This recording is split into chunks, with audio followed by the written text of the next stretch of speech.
Hello and welcome friends.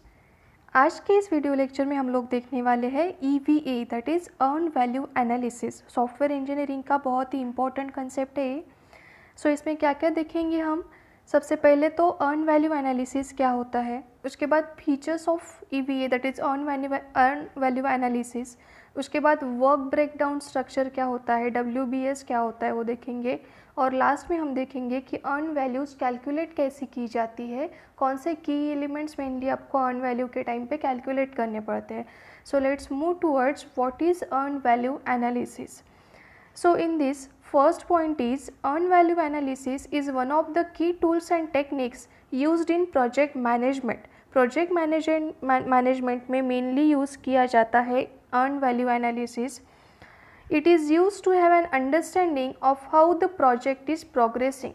आपके project का जो सॉफ्टवेयर प्रोजेक्ट आपने डेवलपमेंट के लिए लिया है तो उसका प्रोग्रेस कैसा है, उसका वर्किंग कैसे शुरू है, ये सब डिटरमाइन करने के लिए, आपके प्रोजेक्ट का प्रोग्रेस जानने के लिए earn value analysis technique use किया जाता है.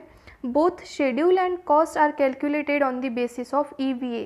किसी भी प्रोजेक्ट का शेड्यूल या कॉस्टिंग जो होता है, ये दो मेन क्वांटिटीज़ जो है वो कैलकुलेट की जाती है by using this earn value analysis technique. EVA metrics are used to measure project health and project performance. Project की हेल्थ, प्रोजेक्ट का परफॉर्मेंस मतलब ओवरऑल प्रोजेक्ट का प्रोग्रेस देखने के लिए, प्रोग्रेस डिटरमाइन करने के लिए, प्रोग्रेस मेजर करने के लिए EVA मैट्रिक्स का यूज़ होता है. The total hours to do the whole project are estimated. एक प्रोजेक्ट को कंप्लीशन के लिए कितने आवर्स लगने वाले हैं, and every task is given an earn value. तो उसमें एक प्रोजेक्ट को एक कंप्लीट प्रोजेक्ट करके तो हम लोग कभी कंप्लीट नहीं करते. एक प्रोजेक्ट को मल्टीपल सब टास्क में हम लोग डिवाइड करेंगे और उन टास्क का फिर हम लोग कंप्लीशन करते हैं. So the total hours to do the whole project are estimated, मतलब एक कंप्लीट प्रोजेक्ट को कंप्लीट होने के लिए कितना टाइम लगता है, कितने आवर्स लगते हैं, उसका कैलकुलेशन किया जाता है. And every task is given an earn value. हर एक टास्क को अर्न वैल्यू दी जाती है based on in estimated percentage of the total. मतलब एक कंप्लीट प्रोजेक्ट को अगर आपने 10 डिफरेंट सब टास्क में डिवाइड किया तो हर एक सब टास्क को कुछ अर्न वैल्यू असाइन की जाती है based on it's estimated percentage of overall project. ठीक है. Stated even more simply, earn value को इन सिंपल लैंग्वेज अगर हम एक्सप्लेन करना चाहते हैं तो earn value is simply a measure of progress. Project का प्रोग्रेस का एक मेजर जो है उसे कहा जाता है earn value. It enables us to assess the percent of completeness of a project using quantitative analysis.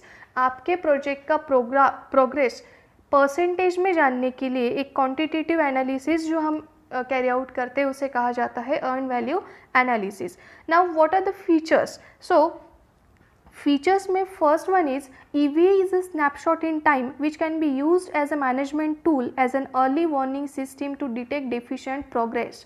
मतलब सॉफ्टवेयर डेवलपमेंट के दौरान कोई भी प्रोजेक्ट जब आप स्टार्ट करते हो डेवलपमेंट के लिए, तो अगर उसमें कुछ डिफिशिएंट प्रोग्रेस है, कुछ डिफिशियंसीज अगर है, तो पहले ही इनिशियल स्टेजेस में ही जान लेने के लिए अर्न वैल्यू एनालिसिस हेल्पफुल साबित होता है.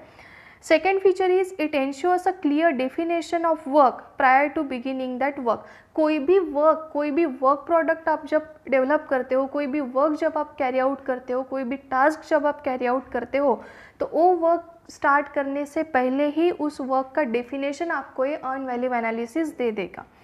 It also provides an objective measure of accomplishments and an early and accurate picture of the contract status. मतलब कौन से अकम्प्लिशमेंट्स आपको अचीव करने हैं, कौन से माइलस्टोन्स आपको अचीव करने हैं. So it provides an objective measure of your accomplishments and milestones to you. It can be as simple as tracking an element cost estimate breakdown as a design progresses from concept through 100% construction documents. मतलब जब भी कभी आपने एक project को start किया, एक project का डेवलपमेंट स्टार्ट किया, तो उसका स्टार्टिंग से लेके जब तक कि वो 100% कंप्लीट नहीं हो जाता तब तक एक ओवरऑल कॉस्ट ट्रैकिंग, उसके कॉस्ट का ट्रैकिंग आपको प्रोवाइड करता है EVA that is earn value analysis.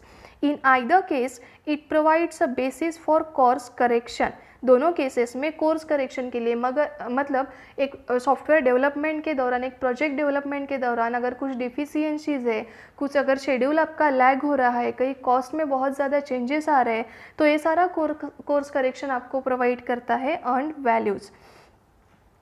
It answers 2 की क्वेश्चंस। अर्न वैल्यूज़ मेनली आपके 2 सवालों का जवाब देता है। The first question is at the end of the project is it likely that the cost will be less than, equal to और greater than the original estimate. मतलब जब भी आप एक प्रोजेक्ट का स्टार्टिंग करोगे तब आप कस्टमर को पहले ही एक प्रॉपर एक शेड्यूल बता देते हो, एक कॉस्टिंग आपके प्रोजेक्ट की आप कस्टमर को दे देते हो। तो अर्न वैल्यू आपके 2 सवालों का जवाब देता है। उसमें से फर्स्ट क्वेश्चन है कि eight the end of project जो एक कॉस्ट एस्टीमेट आपने कस्टमर को दिया है, तो कॉस्ट एस्टीमेट मतलब एक्चुअल में जो कॉस्ट लगने वाली है, तो वो कॉस्ट आपने दिए हुए कॉस्ट एस्टीमेट से कम रहेगी, इक्वल रहेगी या फिर ज़्यादा रहेगी। ये हुआ आपका first question. And the second question is will the project likely be completed on time. मतलब प्रोजेक्ट का शेड्यूल कहीं लैग तो नहीं हो रहा, मतलब ऑन टाइम आप प्रोजेक्ट का कंप्लीशन कर सकते हो कि नहीं। ये 2 मेन की क्वेश्चंस का आपको आंसर देता है earn value analysis, earn values. Next point is work breakdown structure, that is WBS. Now in this, what is work breakdown structure? So in this first point is EVA works most efficiently when it is compartmentalized, that is when the project is broken down into an organized work breakdown structure or WBS. EVA that is earn value analysis most efficiently कब work करता है? जब आप आपके project को different सब task में divide करोगे, मतलब जब आप आपके प्रोजेक्ट का कंपार्टमेंटलाइजेशन करोगे, मतलब जब आप आपके प्रोजेक्ट को वर्क ब्रेकडाउन स्ट्रक्चर में डिवाइड करते हो, तो उन वर्क ब्रेकडाउन स्ट्रक्चर्स के ऊपर EVA मोस्ट इफेक्टिवली वर्क करता है। Work breakdown structure is basically what? जब आप आपके प्रोजेक्ट को डिफरेंट सब टास्क में डिवाइड करोगे, तो ऐसे कंपार्टमेंटलाइज्ड प्रोजेक्ट को कहा जाता है वर्क ब्रेकडाउन स्ट्रक्चर और WBS पे EVA मोस्ट इफेक्टिवली वर्क करता है। The WBS is used as the building block for planning of the project. Planning of project के लिए WBS बहुत इफेक्टिव साबित होता है। It is a product oriented division of project task that ensures the entire scope of work is captured. Product oriented है आपका WBS system, that is work breakdown structure जो है वो प्रोडक्ट ओरिएंटेड है, जो आपको एंटायर स्कोप ऑफ वर्क की एंश्योरिटी देता है। It breaks down all work scope into appropriate elements for planning, budgeting, scheduling, cost accounting, work authorization, progress measuring and management control. मतलब एक प्रोजेक्ट को डिफरेंट सब टास्क में डिवाइड करता है work breakdown structure, for planning, for budgeting, for scheduling, different task के लिए एक कंप्लीट प्रोजेक्ट को डिफरेंट सब टास्क में या फिर डिफरेंट ब्रेकडाउन्स में ब्रेक करता है आपका work breakdown structure. Next point is the 2 most common WBS systems are Construction Specification Institute. 2 most commonly used WBS systems that is work breakdown structure systems आपको बताइए, जिसमें कि फर्स्ट है construction specification institute, that is CSI format में एक तो WBS किया जाता है या फिर यूनिफॉर्मेट सिस्टम में आपका WBS प्रेजेंट किया जाता है। वर्क ब्रेकडाउन सिस्टम को शो करने के 2 तरीके होते हैं। CSI फॉर्मेट में एक तो आपको WBS बताया जाएगा या फिर यूनिफॉर्मेट में। अभी often at the preliminary stage of design, जब आप डिज़ाइन स्टार्ट करते हो प्रोडक्ट का या फिर प्रोजेक्ट का, तो डिज़ाइन के प्रीलिमिनरी स्टेजेस में uniformat lends a better understanding of the cost centres and at final build level of documents often the CSI format is use. Design के इनिशियल स्टेजेस में uniformat WBS systems offers you a better understanding of cost related issues, and at final build level of documents CSI format provides you the better understanding of cost specifications. The indirect cost of design, oversight and management must be included in the WBS to reflect the full budget. WBS में जो कुछ indirect costings आपकी होती है, जैसे design की costing हो गई, ओवरसाइट कॉस्टिंग हो गई, मैनेजमेंट की कॉस्टिंग हो गई, तो इन सबको आपको इंक्लूड करना पड़ता है WBS सिस्टम्स में to reflect the full budget, पूरा बजट कस्टमर को बताने के लिए। Last content of this today's lecture is calculating earn value. Earn value को कैलकुलेट कैसे करते हैं। So earn value management measures progress against a base line. Base line के अगेंस्ट आपका मेजर किया जाता है EVA। So it basically involves 3 values of each activity in the WBS। WBS की हर एक एक्टिविटी के बेसिस के ऊपर 3 मेन वैल्यूज आपकी कैलकुलेट की जाती है। First value is the plan value, उसे PV भी कहा जाता है, which was formerly known as the budget cost of work scheduled, और BCWS that is budget cost of work schedule, जिसे अभी प्लान वैल्यू PV कहा जाता है। Now what is PV? That portion of the approved cost estimate planned to be spent on the given activity during a given period। Project start करते time जो एक proper एक estimate निकाला जाता है कॉस्टिंग का, जो एक कॉस्ट एस्टिमेट निकाला जाता है प्लानिंग के दौरान। प्रोजेक्ट को आपने अभी स्टार्ट भी नहीं किया, प्लानिंग फेज में ही हो आप, तो ऐसे प्लान्स में जो एक कॉस्ट एस्टिमेट निकाला जाता है, मतलब एक हमारे इस प्रोजेक्ट को कंप्लीट होने के लिए लगभग एक इतना कॉस्ट लगने वाला है, तो ये जो एक कॉस्ट एस्टिमेट होता है ड्यूरिंग द प्लानिंग, उसे कहा जाता है प्लान वैल्यू। नेक्स्ट की value is actual cost, which is known as AC, which was formerly known as the actual cost of work performed, or ACWP, that is actual cost of work performed. It is the total cost incurred in accomplishing work on the activity in a given period। Plan value मतलब planning के दौरान जो आपने cost estimation निकाला था वो हो गया आपका प्लान वैल्यू, ठीक है। एंड एक्चुअल कॉस्ट मतलब कौन सा, कि एक्चुअल प्रोजेक्ट कंप्लीट होने के बाद एक्चुअल जितना आपको कॉस्ट लगा है एक प्रोजेक्ट को कंप्लीशन में, तो हो गया आपका एक्चुअल कॉस्ट, ठीक है। प्लान वैल्यू और एक्चुअल कॉस्ट आपको समझ में आ गया होगा।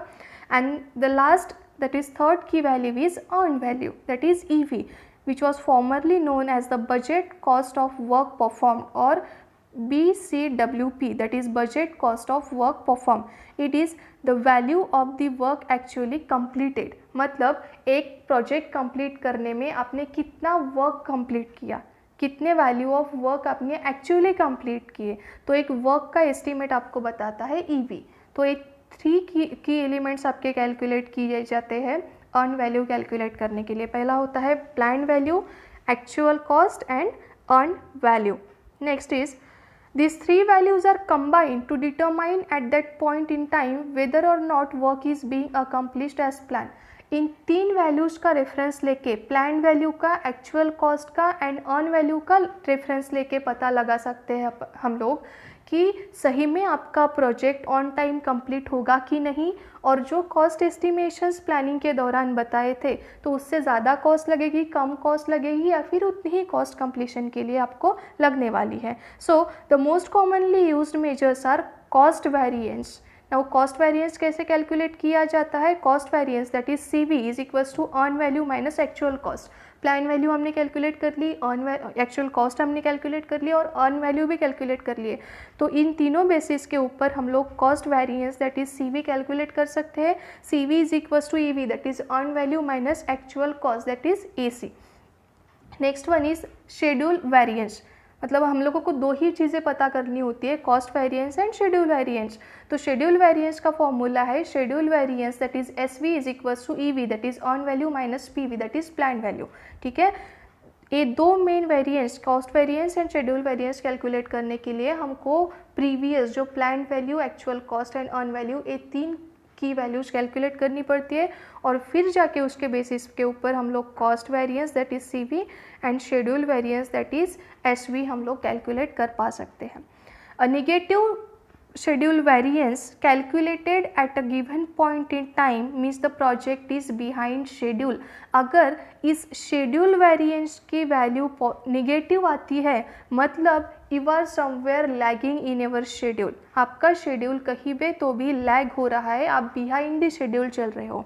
While a negative cost variance means the project is over budget। अगर cost variance की वैल्यू नेगेटिव आती है मतलब जो एस्टिमेशन आपको कॉस्ट का प्रोजेक्ट मैनेजर ने दिया था उससे ज़्यादा कॉस्ट आपको लगने वाली है, आपका project is over your budget. So cost variance और शेड्यूल वेरिएंस मेनली कैलकुलेट हमको करना होता है, तो इसके लिए हम earn value, plan value and actual cost calculate करते हैं।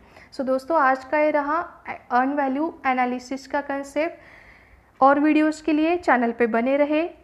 Thank you, have a great day.